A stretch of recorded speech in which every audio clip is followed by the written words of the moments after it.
حضرت ابو سعید خدری رضی اللہ تعالیٰ عنہ کی روایت ہے، آپ نے فرمایا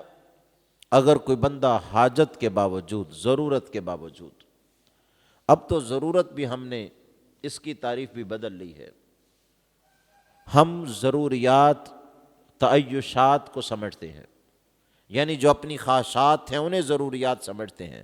ایسا نہیں ہے، ضرورت وہ ہوتی ہے جس کے بغیر گزارا ہی نہ ہو،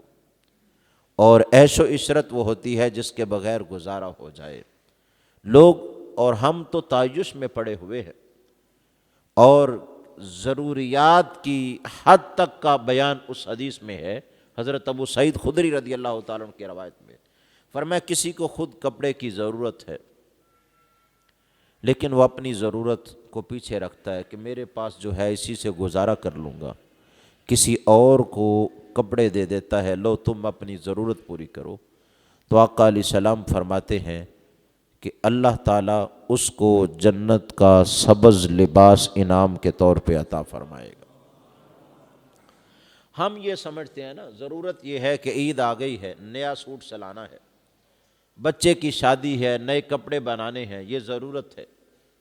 لیکن ان لوگوں میں ضرورتیں یہ نہیں ہوا کرتی تھیں، وہ اس کو ضرور سمجھتے تھے کہ جب پچھلا لباس قابل استعمال نہیں رہا تو اب نیا لباس ضرورت ہے کہ اب یہ پردہ بن نہیں سکتا، جسم کو ڈھانپ نہیں سکتا، تو اسے وہ ضرورت کہتے تھے۔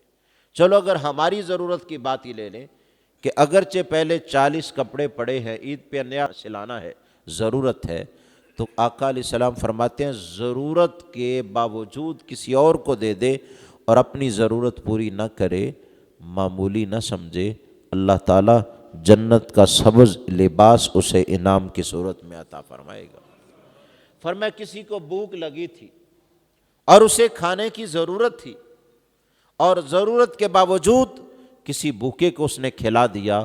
اور اپنی ضرورت کو پیچھے کر لیا، جو تھا اس سے اس کی ضرورت پوری کر دی۔ فرمایا گھبرائے نہیں، اللہ اس کے بدلے میں اسے جنت کا کھانا کھلائے گا۔